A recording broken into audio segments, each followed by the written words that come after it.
Okay, folks. Good evening, afternoon, morning, wherever you are in this part of the world.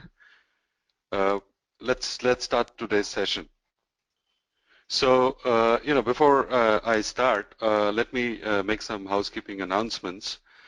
In case you are having issues, in hearing, or if you have any technical problems, feel free to reach out to the Edureka support team, and they can sort out your issues.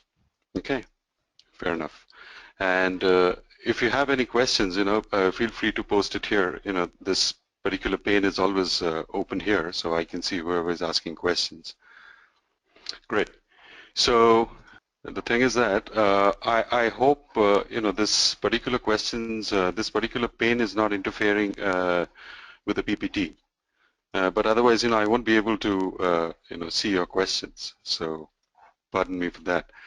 Okay, so today's session is, as the title says, the Agile Way with PMI ACP. Firstly, let me tell you, what we are going to cover here, so that you know exactly what the plan is.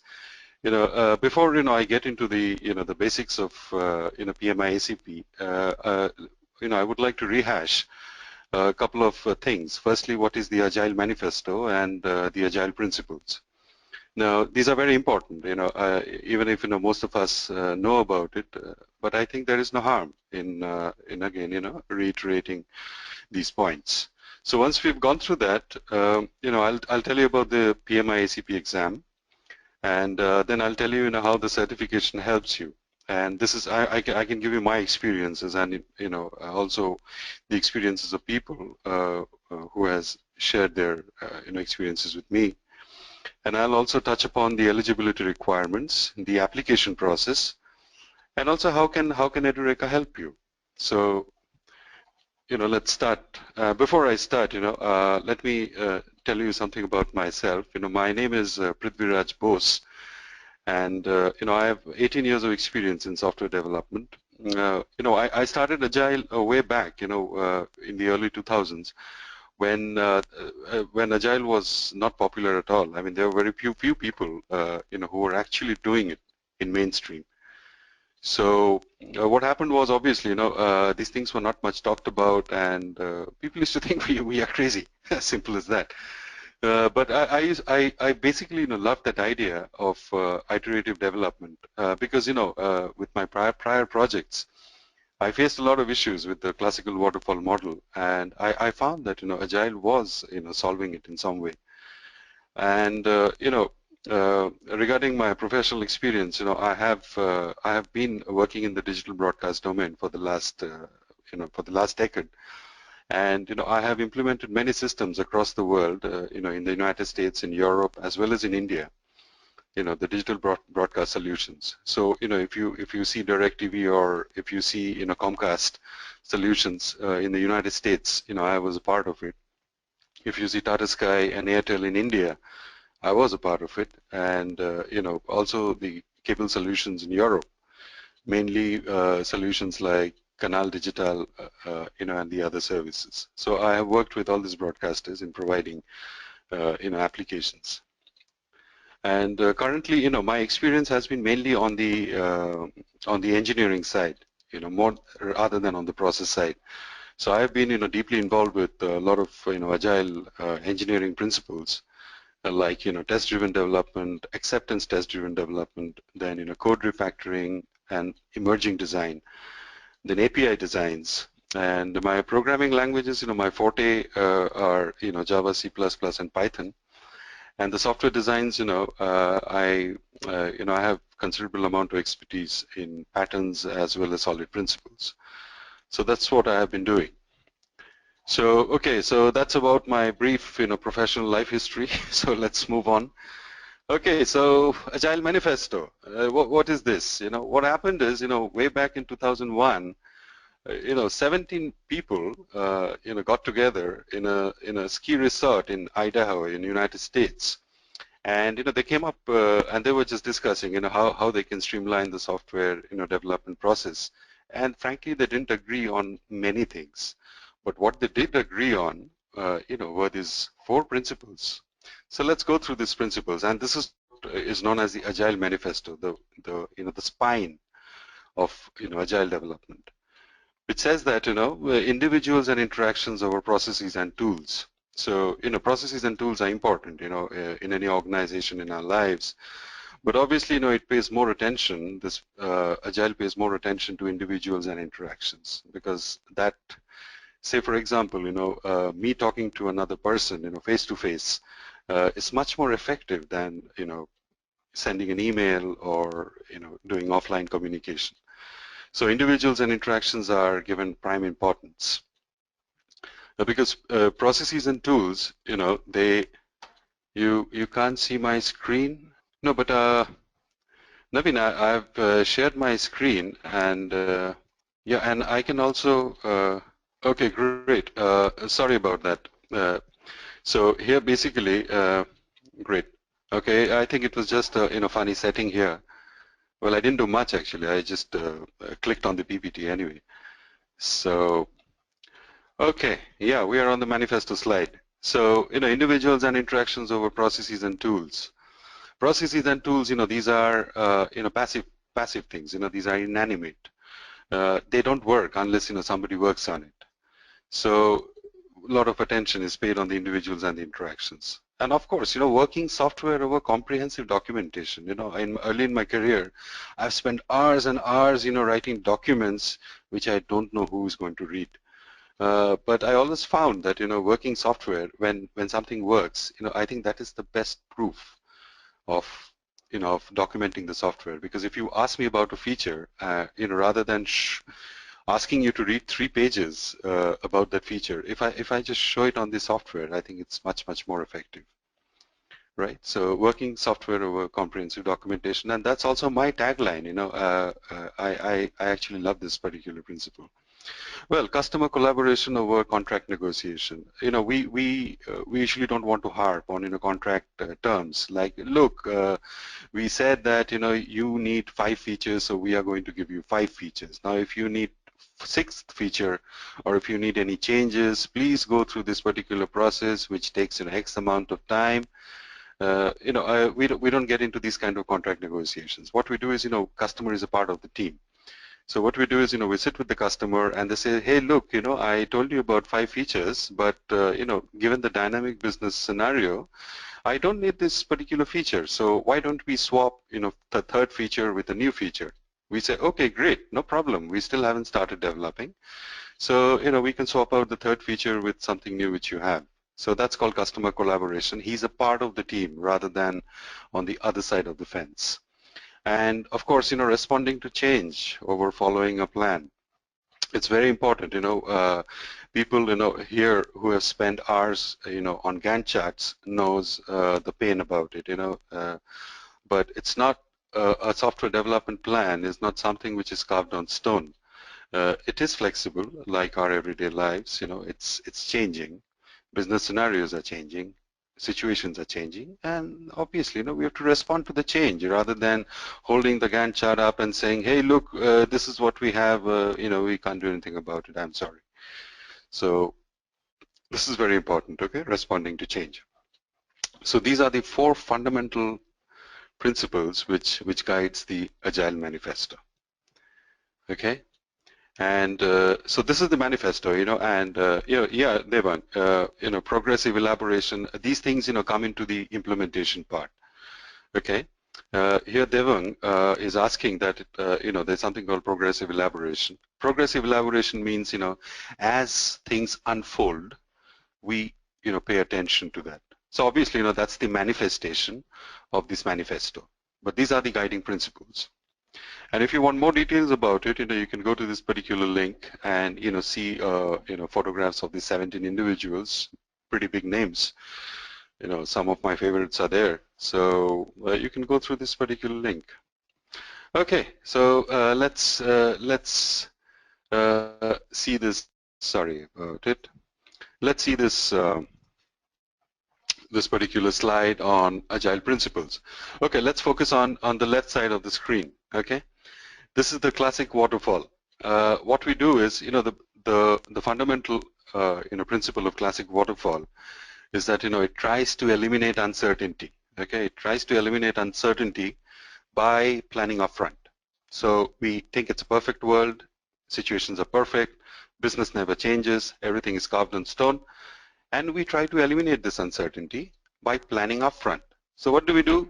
Okay, we first start with the requirements, we meet the users, we meet all the business folks, we gather the requirements, and then we spend hours, writing the document, and finally then we go to design. We use UML or, this 4+1 view models, and we come up with UML models, and then we go to class diagrams, sequence diagrams, and we come up with a very elaborate design document. Then we get into coding, and finally testing. And after that, after we release the software, then we get into a maintenance phase where, if a customer comes up with some change request, we entertain that, or if there are bugs, we fix those bugs, or in case there are some enhancements or some defects which crop up because of the design, we try to fix them, and give a maintenance release.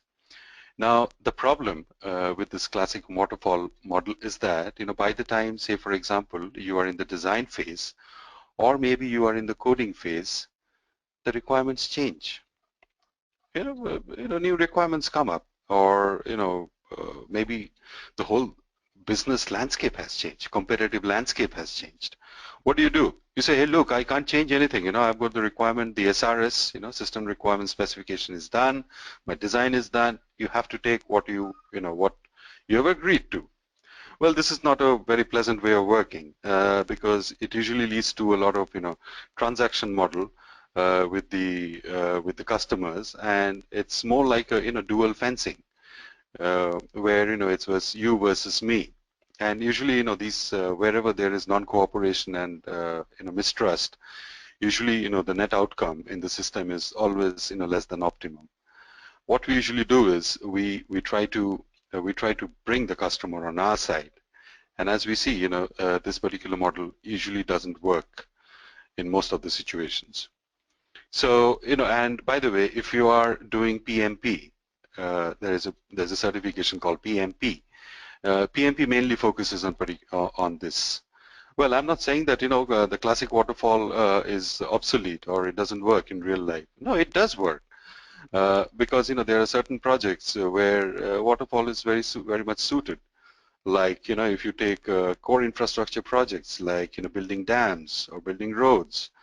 Now, they can follow a classic waterfall model, of course, but in software, I have my doubts. Okay. Now, let's look into the right side of this slide. It's called iterative development. Okay. Yes, Arun, you're right. MNCs are preferring agile mostly over waterfall, and it is because of its benefit. It has been proved. If you go to McKinsey or Boston Consulting Group's websites, they are very big agile proponents. They are continuously writing articles on how agile helps, and they have some data where they have interviewed CEOs, CTOs, and they have gathered data on how agile has helped them to improve cost, improved market perceptions, improve business reliability, and of course responsiveness. So these things really matter, end of the day for a particular business. Okay, now let's look at the iterative development. The iterative development, what it does is, whatever this waterfall does, all the, it basically takes all these cycles, this design, coding, testing, into one iteration. So say, for example, in one particular iteration, which is for X weeks, and X usually varies from, 1 week to 4 weeks, not more than that. They try to, iterative development, what it does is encompasses the requirements, the analysis design, the implementation, testing, as well as evaluation, everything in one iteration. So what you see is, this whole cycle here is in one iteration.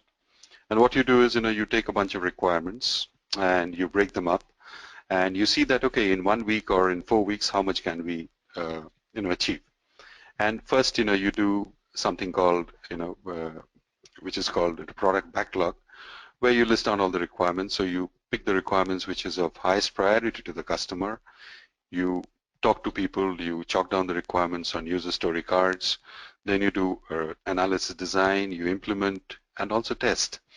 And then finally, evaluation means, you show it to the stakeholders. That is, your stakeholders means your marketing team, your business analysts, as well as your customers. They are all your stakeholders.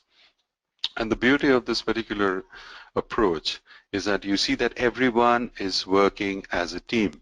Here what happens is, you have hands-off, distinct, handoff is happening. Okay, requirement guys, gives it to designers gives it to coders gives it to testers, and, handoffs happen. But here, you see there is no handoff. Everybody's working together because, morning I'm doing requirements, afternoon I'm doing design, and maybe, late afternoon I'm just doing some code on the designs and the requirements which I got, clarified in the morning. So, everybody works as a team and everybody talks to each other. And that takes us to the first manifesto, individuals and interactions over processes and tools. So that's the mapping of what's happening here. And as you can see, iterative development, it doesn't eliminate uncertainty. It doesn't even strive to eliminate uncertainty. It embraces uncertainty with short iterations. And by short iteration means, 1 week to 4 weeks. I personally, prefer keeping it to 2 weeks because, the shorter the duration, the more agility you have to adapt. And obviously the consequence of such an approach is that you can inspect and adapt. You do something and you find the mistakes. Okay, and you correct it. Or if you see it's working great, and you try to augment that, you try to amplify that learning. So you have that window. You don't have to wait for months to get a feedback or from the outsiders or from your code to do any correction. So it's just like a guided missile. As the target moves, the missile also corrects its trajectory. So that's pretty interesting about this iterative development. Okay. So I hope these two slides are clear to you. In case you have any doubts, you can just put a question there, because now I'm going to take off from the manifesto and principles and get into the PMI ACP thing. So all clear? All clear, folks? Can I move on? Okay, we have a question here. It's saying that is Agile applicable or works well for maintenance projects as well? Excellent question, excellent. This is asked by Ashutosh Mishra, and he's saying that is Agile applicable for maintenance projects? Yes, it is, and let me tell you, I have worked on it, maintenance projects, and see, Agile is a way of working. It's a mindset. It is not a tool. If you think that Agile is a tool, I think your conceptions are misplaced. Agile is a way of working. It's a mindset, and it can be applied anywhere. It can be applied in your daily lives also. Say for example, I'm going for shopping. I can use Agile principles there. I am negotiating with my daughter to drink milk. I can use Agile principles there. Well, just coming back to Ashutosh's question, I'll tell you, how it works in maintenance projects. Say for example, you have delivered it and you have a maintenance project where, say, every week or you have to give a build, or maybe as issues come up, you have to just give a patch to the customer. Now here, what happens is, ideally the way we have done, I'm telling you, is that a very short iteration. So we usually used to have a 1 week sprint, and in that 1 week sprint, we used to follow something called Kanban. I'm just writing this here for your convenience in the chat window. It is called Kanban. Okay, it's called Kanban, and it's a Japanese philosophy where it's mainly used in lean manufacturing principles.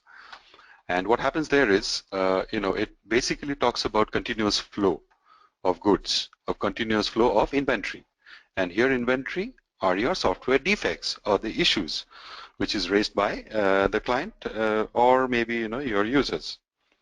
So what happens is, you can have a backlog of the bugs coming, and based on the priority, you can have a continuous pipeline of how based on priority you just take that and see what can be delivered within a week. And you say that, okay, every Friday, you guys get a patch. Maybe it's uploaded somewhere. You can download it, from this particular place. Okay. Okay, Vinay, you have a question. Means visual representation. Yes, of course, because, Agile, basically what Vinay is asking is that what are the means of this communication and interaction. Of course, it is visual representation, because usually, we in the Agile world, we are not great admirers or appreciators and patrons of reports, because earlier in my career, I spent a lot of Friday evenings, sending status reports. That's frankly a waste of time. What we do is, we put the progress in TV screens, on TV screens, where it shows the status of the project, like dashboards, mashup applications, where it shows, the bug count, the burn down charts, the CFDs, relevant things, rather than sending status reports. So everything is visual. Okay, we have something to. We have a thought from Arun. He's saying that he also follows sprints in his current project. It's a 3-week cycle, and right now they're in the 8th sprint. Great, that's really great. And they are using Jira for day-to-day tracking. Exactly, Jira is a great tool. In fact, I use Jira a lot. But now I don't work for any company. I am an independent software developer, and a consultant. So wherever I go, I see Jira has been used a lot. So that's really very popular. Okay, so well, you are using Jira. Maybe you can try some other tools. There are fantastic dashboard tools which I had used before, where you can match up applications, where you can create mashup applications, and these can actually hook into your Jira, to your Sonar, and do nice mashup applications. Okay, great. So let's get into PMI ACP. Right. So here we have a sample certificate. So before we start, let's look at the fruit of our effort. Okay. This is how your PMI certificate is going to look. Okay. And here you're going to have your name, and it's going to say, you are a PMI Agile certified practitioner, and here are the signatures, the signatories, the authorized signatories. And here you have your ACP license number. Okay. And this is the grant date, and this is the expiration date. So this is the certificate which which I'm sure all of you will get in due course. Okay, so let's look at the PMI exam. Okay, firstly, before taking the exam, we have to prepare for the exam. And the PMI ACP, my personal opinion, it has the breadth, it has the depth also. Okay, and the breadth means that there are 12 recommended books from PMI which are known as reference materials. Okay, and I have given a link here. You can just click on this link, and you can see the list of the books which are recommended. And I'm sure you may have read some of them. Well, for me, at least I had read most of them. So for me, actually, preparing for PMI ACP was much easier, because actually I've been working on Agile and then took my certification. So it's like kind of doing building a dam and then finally going and passing your civil engineering exam. So I recommend you read these books, because a lot of questions, most of the questions actually come from these books, and they are very applied questions. They don't ask you typical what is this, what is that. They don't ask you these questions. They give you kind of a caselet or a situation, then they ask you to map this particular situation to a particular concept, which I'm confident you will find in these 12 books. So this is a reference material. Start preparing for that. And this particular certification which you have, this is valid for 3 years. Okay, so from whenever you get that, the day when you pass the exam, that's the start date, and it expires exactly after 3 years. And to hold the degree beyond 3 years, you need 30 PDUs. Here PDU means a professional development unit. Okay, to continue your certification for another 3 years. In the current 3 years, you have to earn 30 PDUs, and one PDU is one development sorry, one PDU is 1 hour of professional activity. Okay, yeah, there's a great question here. Is somebody asking me, is reading Mike Griffith's book enough for the exam? Well, Mike Griffith he has written a concise book on preparing for PMI ACP exams. It's a very famous book, Mike Griffith's book. And what it does is, it takes the important material from all these 12 books, whatever the recommended stuff. So, it kind of, scans all these 12 books and comes up, with the kind of filtered knowledge which he puts in his book. And it has a lot of mock tests and a lot of example questions. So yeah, you can actually use that book. But I personally did not use that book because, as I told you, I had an advantage of already reading the recommended books. But Mike Griffith's book is great. It's really great. Okay, now another question I have from Devang is that can I claim 1 PDU towards my PMP? I'm sorry, Devang, I did not understand your question because see, the thing is, what you earn for PMP is exclusive for PMP. I don't think you can use that for ACP. So I don't know whether I've answered your question. Okay. So okay, in case I haven't, Devang, you can just write back. Great. So what you have to do is, in the current 3, sorry, I'm referring to what you are teaching today. Can it be chained or not? Okay. So what? Okay, so okay, I finally got your question. What Devang is asking is that whatever I'm teaching right now, I mean my lecture, will it count as 1 PDU towards my PMP, PMI ACP? The answer is no, it won't, because because you still haven't earned your PMI ACP. So unless you earn, your PDU counter doesn't start. Okay. So, but if you had earned your PMI ACP, then you could have used this 1 hour as a PDU. But again, the basic premise is incorrect because if you had already earned the ACP, I don't think you would have been here. Okay, the next question is, what do you mean by 1 hour of professional development activity?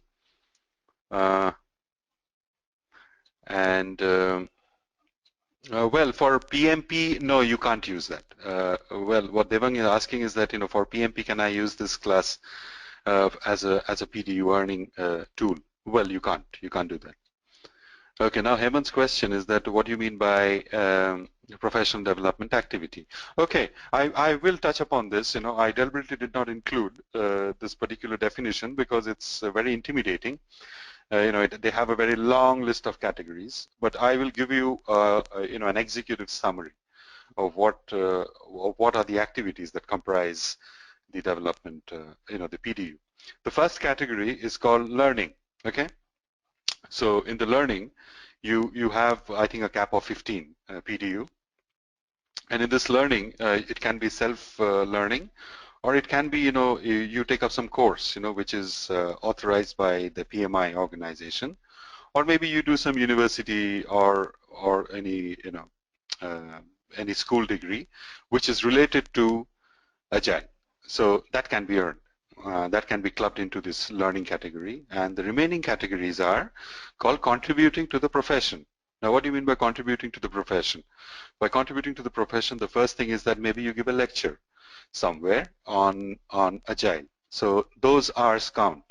Now for giving the lecture, of course, you have to sit and you have to prepare the presentations, you have to prepare code, whatever it is. That you can add to your PDU as well. But again, I think they have a cap of 10 on that. So that makes it 25.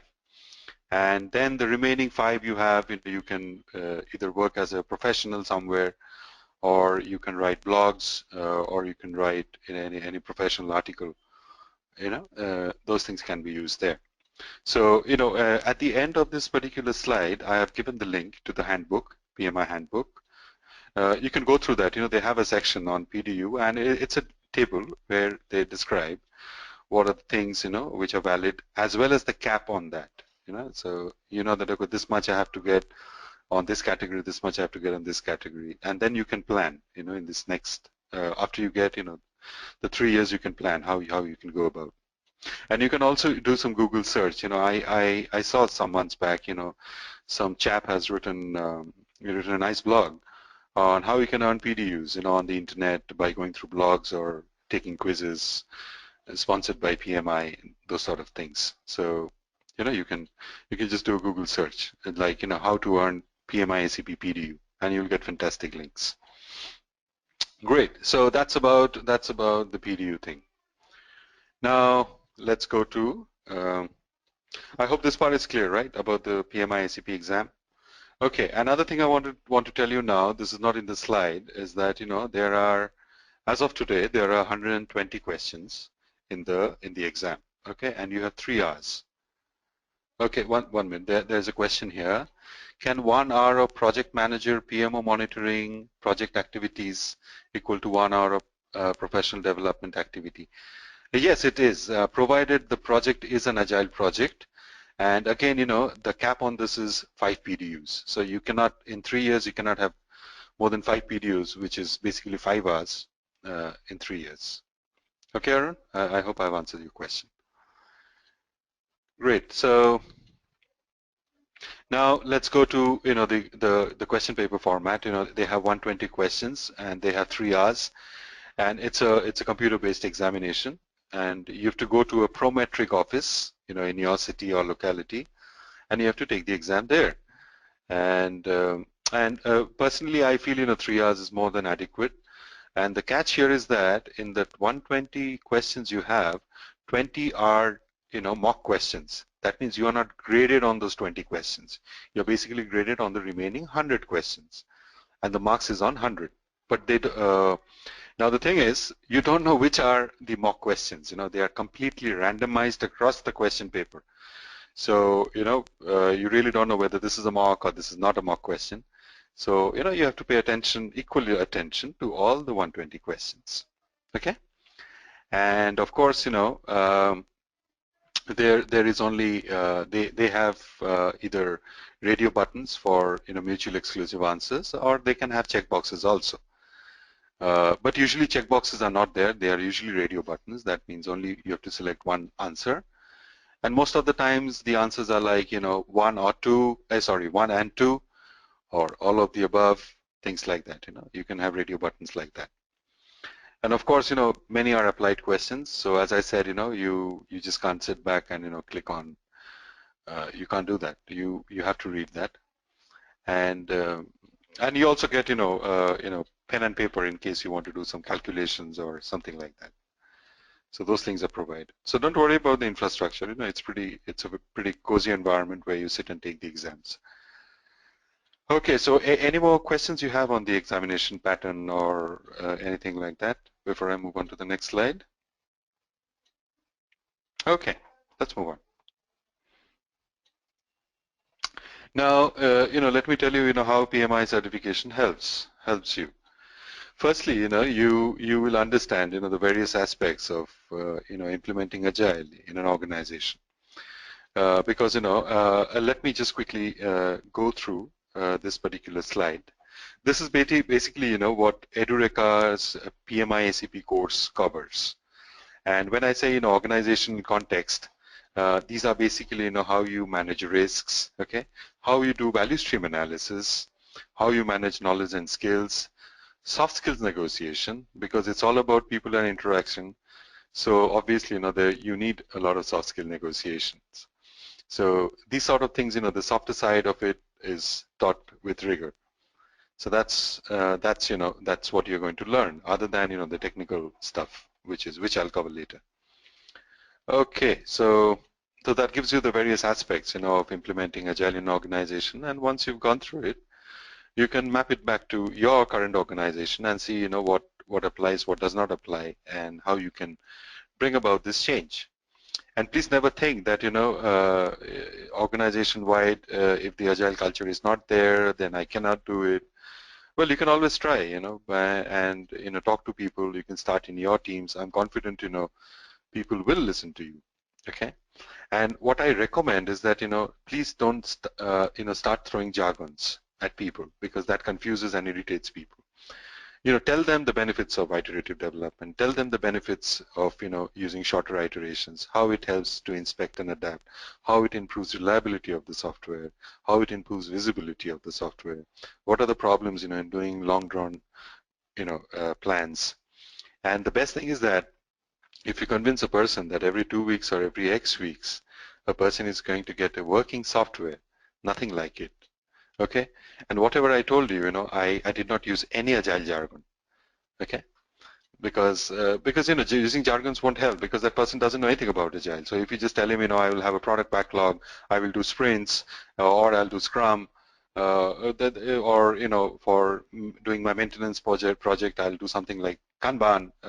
That is going to scare people away. You can tell them that why don't we have a continuous delivery system where we continuously it's just like a pipeline.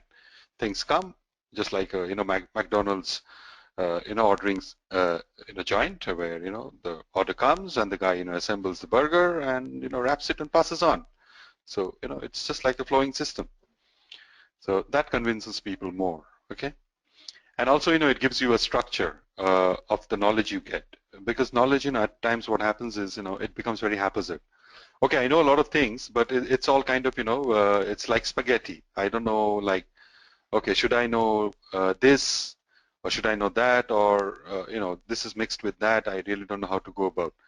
So what happens is this PMI ACP gives you a structure, a tool for structured thinking, and you know exactly in particular situations what are the things you should do, what are the steps you should take.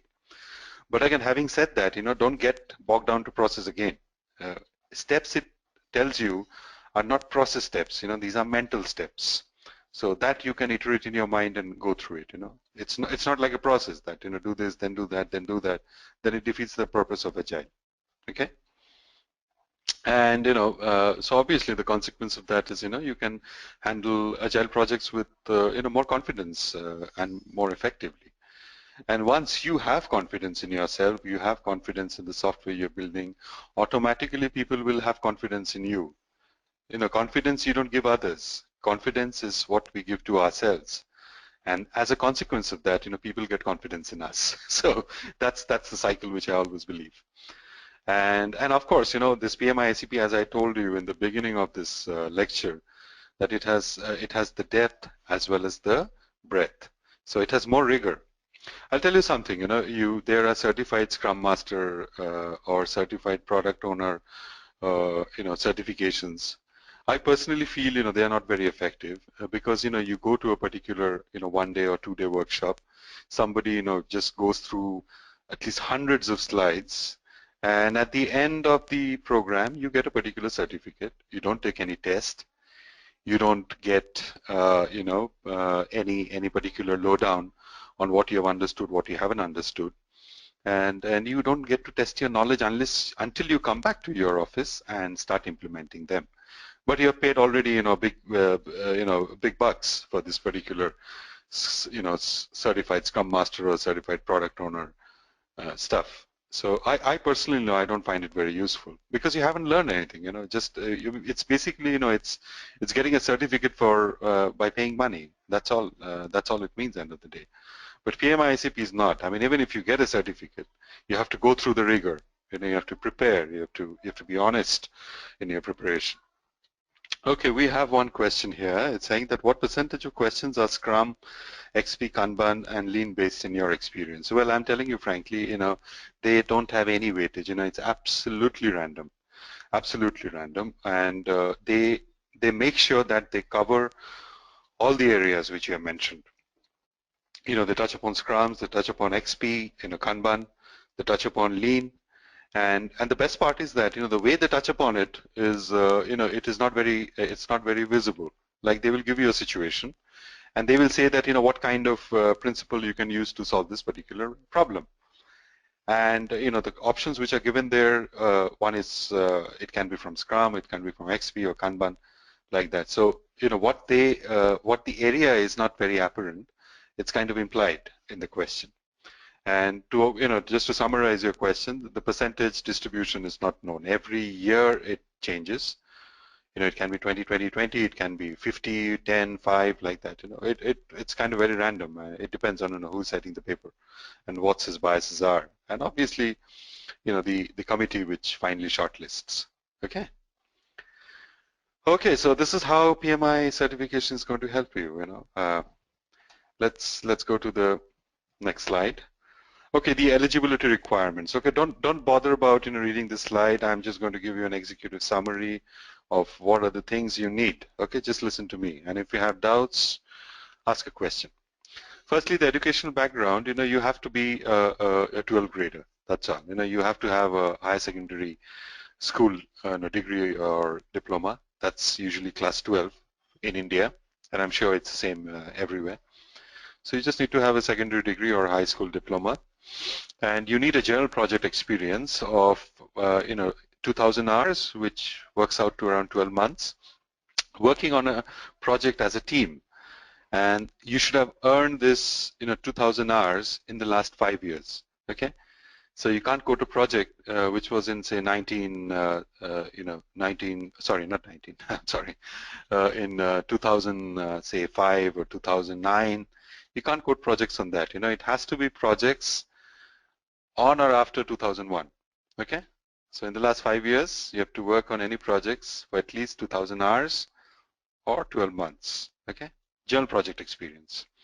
And then you need an agile project experience in addition to the general project experience. Okay, and that's usually 1,500 hours, which comes to around 8 months, where you worked on an agile project where you've used agile methodologies. Okay, and this project has to be in the last 3 years. That means 2012 and onwards. Okay, so that's the rigor they have. Okay, and the thing is that let me tell you something. They once you fill up the form, you give in all these details and you send it across, and what they do is they then do a verification.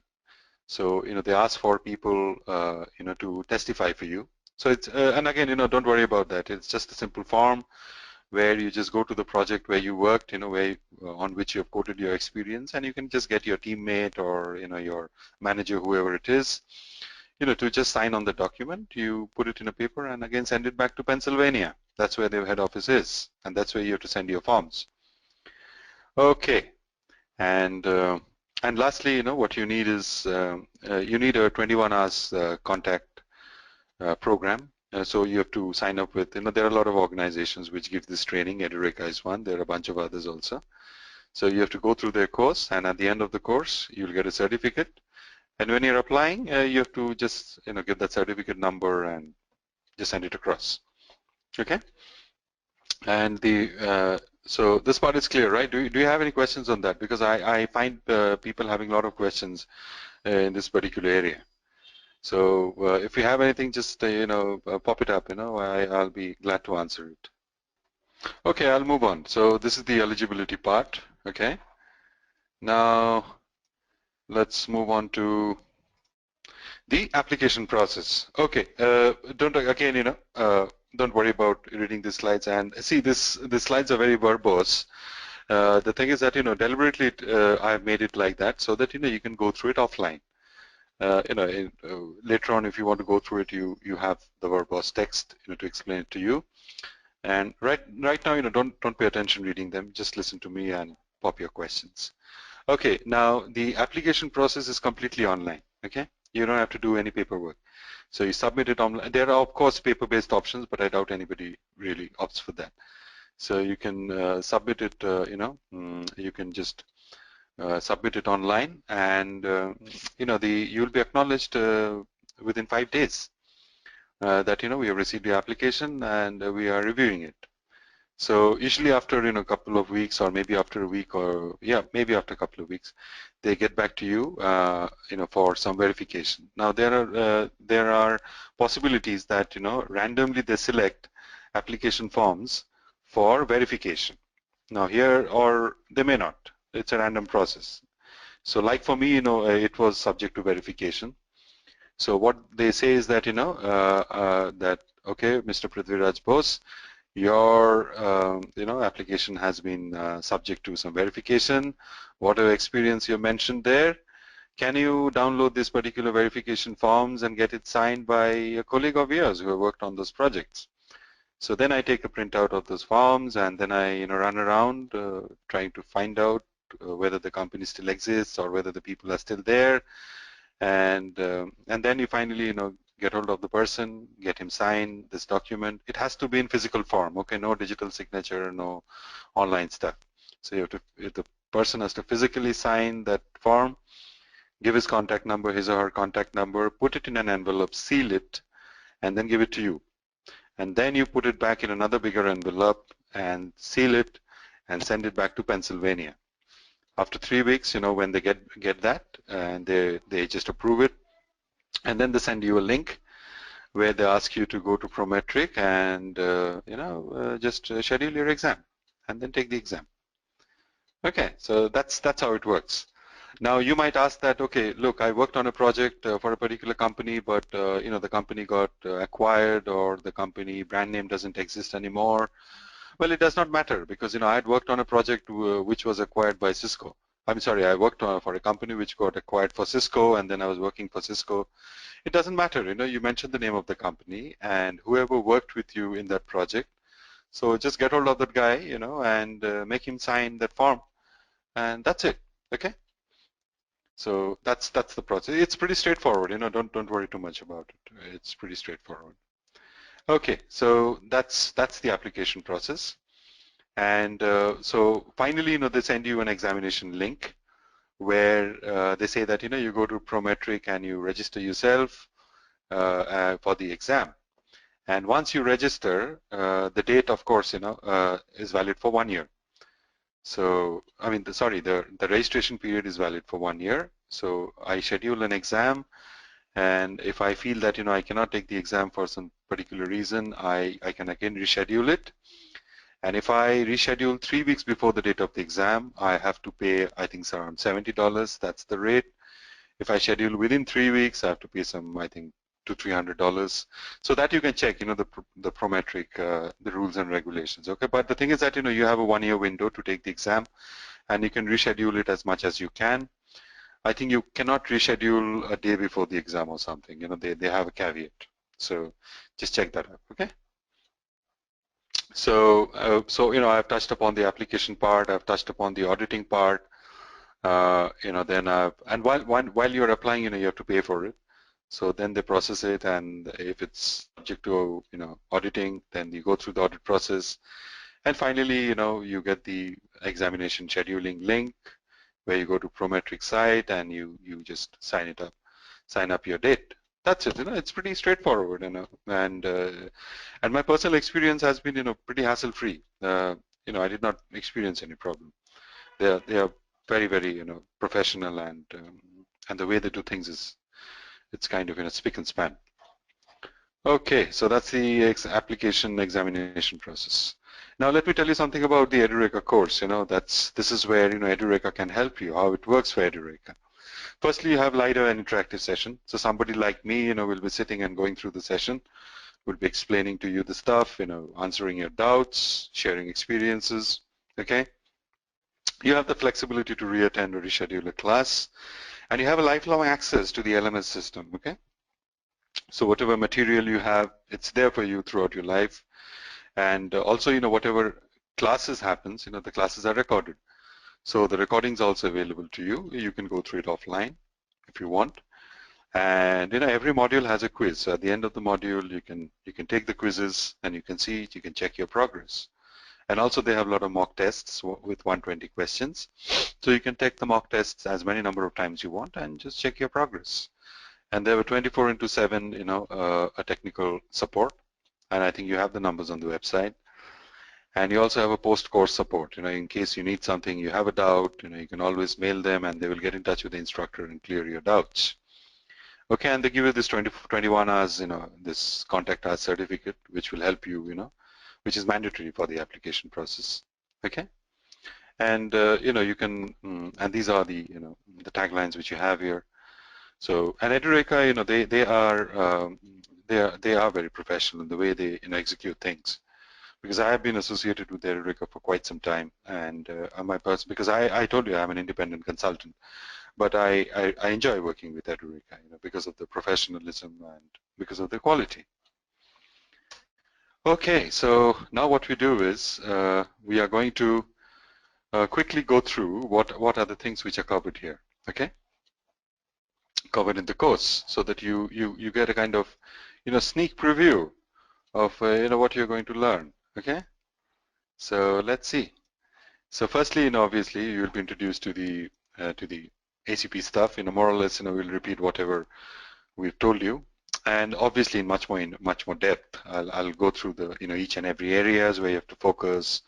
What is the usual percentage? What of distribution of concepts. So it's much more detailed. Okay. And then finally, the next module takes you to the Agile project management framework. What the framework is, and as I told you, it's a kind of mind mapping tool. And then it goes into the planning, the monitoring, and the adaptation part of Agile. How you do scrums, how you plan them, how you monitor them through visual monitoring, and how you inspect and adapt through retrospections. And then how you do Agile estimations, poker games, or affinity estimation. These kind of techniques are taught there. And finally, module 5 talks about the analysis and design, how you do analysis and design in Agile. And here, it focuses a lot on the extreme programming engineering practices. And then it goes to the communication part. Here, communication means, not only person to person, but also person to, a larger audience, through something called, information radiators, where you display information about your progress, about what's going on in the project, rather than, spending time writing status reports. And also communication means, how you should talk to people, how you should, what is the type of listening you should have, these sort of things, okay? Then, module 7 focuses on product quality, and which is, again, an integral part of Agile. And it talks about, how product quality can be integrated and is integrated within iterations. It talks about, module 8 talks about soft skill negotiation. This is very, very important for Agile because it's all about people and interaction, okay? So we have to make sure that, our soft skills are absolutely, up the hilt. Then we talk about value-based prioritization. This is basically used, when you want to prioritize requirements, or there's something called product backlog. So how you prioritize your product backlog. So these are some techniques and tools, which we cover here. Then module 10 talks about risk management, how we do risk management in Agile. And these are pretty lightweight, it's not like those typical finance related, risk management where, we just juggle and play with numbers and probability curve. It's not that kind of a thing, it's pretty straightforward, everybody can do it. And then we look at metrics, because that's what it shows, how we measure our progress. So this talks about, all the metrics Agile uses. Okay, we have a question here. Heard that there are changes in the new format. Okay, what's the change in the new exam effective from 15 July? Okay, great question. Here Vinay is asking that, the exam format has changed from 15 July. Well, let me tell you something. This particular course I'm talking about, this course topics here, this is in line with the new syllabus, okay? And whatever Edureka is providing is absolutely based on the new syllabus. And to tell you, what are the things which are, new here? Well, there is no new area as such, but what has happened is, they have introduced some new dimensions in certain areas, mainly in the knowledge and skills. They found that, what PMI ACP does is every year, they take a survey, and they find out whether how relevant their particular course is with the industry, whether it's in line with the industry or whether it's tangential, it's teaching something and something else is going on in the industry. So and based on this particular research, they keep on ramping up the course, and mainly the focus which they have done is on the knowledge and skills area. That is basically certain engineering practices, certain engineering tools are predominantly used in Agile world now nowadays. So those things are included here, as well as in the risk management, certain things they found that was not used, so they removed it and certain things were added here. and also, some, certain things on the product quality also they have added, that, how quality should be communicated, how the quality plan should be done. So, there are no new areas as such, so they've just added dimensions to these areas. Okay, and they have actually increased the depth, not the breadth. The breadth more or less remains the same, but the depth they have increases based on the surveys. Okay, Vinay, so have I answered your question? Great. So, just to reiterate, whatever we have here, whatever Edureka is offering is in line with the new syllabus. So don't just worry about it. If you go through this course, you'll be absolutely, topped up with whatever, the new stuff is required. Okay, so module 11, touches upon the metrics part. What are the metrics which are used in the agile world? And then module 12 talks about value stream analysis. Value stream analysis is basically, it's a concept used in lean production, in lean manufacturing. They are basically, they try to see the whole process, and then they try to see, where the bottlenecks are and where we are wasting time, where it's taking more time, idle time, and they try to eliminate or reduce that. Okay, it's a concept from lean manufacturing, which got into, lean software development. So we mainly focus on this. And lastly, the third module, talks about the knowledge and skills which are required. Here, knowledge and skills, it's mainly, to do with, software, engineering practices, as well as, some process tools. But again, having said that, folks, let me just give you a warning. Uh, as I said in the beginning of the lecture, that Agile is all about a mindset change, okay? Now, a lot of us, come from traditional waterfall model. And what happens is when you come to the Agile world, we can't blame it, on others, because that's how our brain is programmed. We bring in a lot of excess baggage of our past experience, and we just forget to unlearn what we learned in the past. At times, we have to unlearn, to learn new things, because if a cup is full, you cannot fill in the cup unless you pour something out, some liquid out of the cup. It's just like that. I have found people coming from the waterfall world, and they try to bring in those practices and try to, retrofit those concepts into Agile. That's extremely dangerous, and it is self-defeating. More than dangerous, it is self-defeating, because we are not actually improving then. We are where we are, and so that doesn't help. Okay, just keep that in mind. You need to change your mindset, and once the mindset changes, learning these things doesn't matter. It's just a matter of, your concentration. It's just a matter of your, your motivation. But the main thing is the mindset change. That's what we need here. Okay, so that brings me to the, well, I've covered everything. Yes, that brings me to the end of this presentation. And important links, as I told you before, the PMI ACP homepage. This is the link here. You can visit this particular place, and you can see the PMI handbook. That's a great, book to read. It has just 40-50 pages. You can just go through the relevant sections, and you can go through them. Okay. And this particular handbook is downloadable in a PDF format, so you can go through it offline. And there's an exam guide, which lists down all the books which I told you about, and also a reference list. Okay. Now, here Perry is asking me, can you please recommend a good introduction to Agile book? Okay, so good introduction to Agile. Let me see. What I can tell you is that, okay, if you don't mind, Perry, let me just break away from this slide, and let me go to this list we have here. Okay, would you like to open this file? Yes. Okay. Let me show you. Okay, these are. Can you see my screen? Can you see my screen? Okay, great. So these are the list of books which they suggest. And as I told you, these are very varied, very myriad subjects you have. This, like Mike Cohn's book, it just talks about the planning and the estimation part. It doesn't talk about anything else. It just rips apart planning and estimation. If you want to know about the Agile stuff, I personally would recommend this book, Exploring Scrum Fundamentals. And this is the name of the book. Okay, I'm just cut and paste. And here I go to the chat window, and here I paste for all. There you go. So, people who are new to Agile, I think, can go through this particular thing.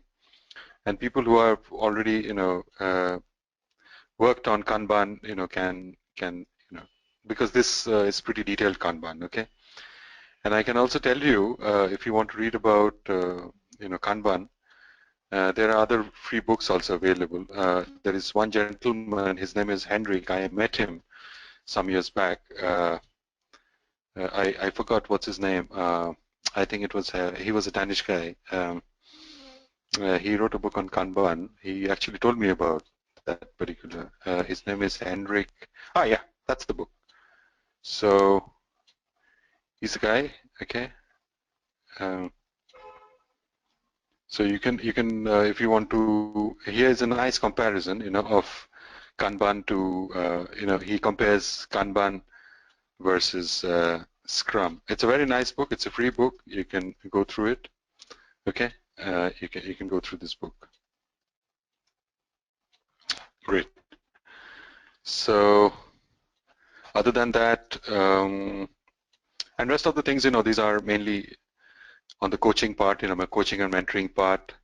And there's also another nice book. It was written by Mary Poppendijk, and that's a very nice book. I'll tell you, Mary Poppendijk's book. Personally, I really enjoyed. Mary Poppins. Sorry about it. Mary Poppendijk.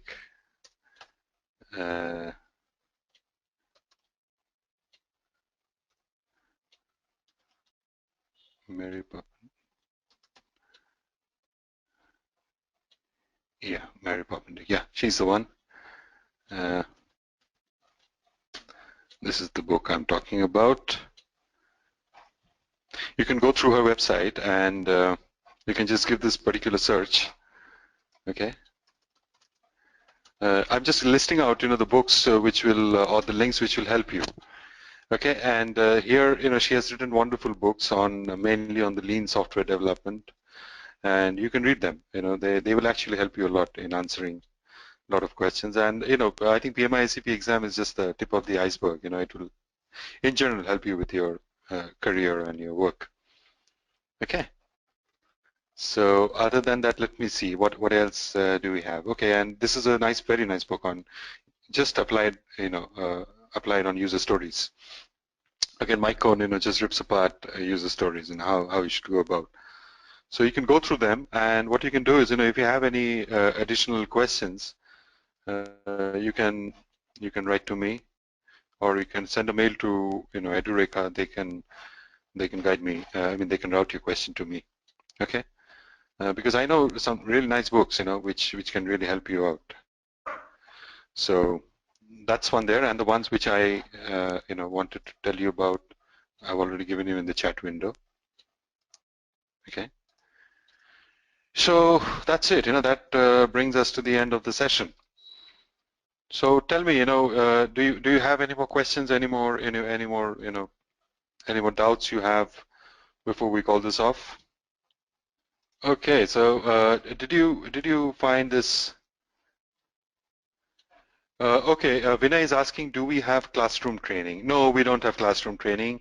Edureka is exclusively online. Our delivery mechanism is online. We don't do classroom mechanisms. If you are interested in classroom-based things, there are other organizations you can check them out. But Edureka is exclusively online. Okay.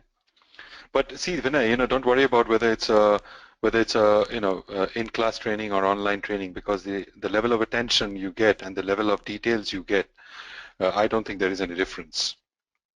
Honestly, there is no difference. It's just that you can't see the instructor. And if you want to see the instructor face, I can switch on the camera. Okay.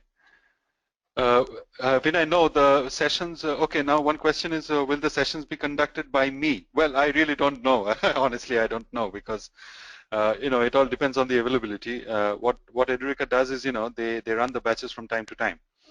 And if I am free during that time, obviously I would love to take that. And if I'm not free, then somebody else will take the class. But let me assure you, all the instructors are very, very qualified. They have hands-on experience. It's not that, we have read some books and just coming and, just, garbage in, garbage out. We don't do that. We have considerable experience. Like as I told you, in my case, I have worked on the engineering side of Agile, pretty intensively. So, I know what works, what doesn't work, and so don't worry about that. Okay, any more questions you have on the content, on the exam, on the well, as I said, if you have, you can just send a mail to support, and they will route it to me, and I will be glad to answer your question.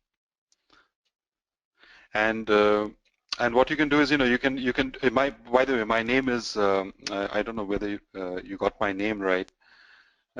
My name is Prithviraj Bose, okay?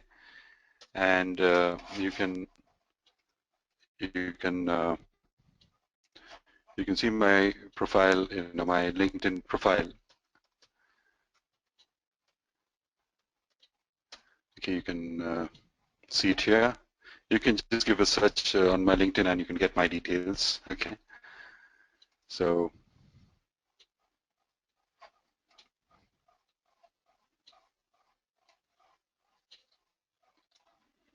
this is my LinkedIn profile, okay?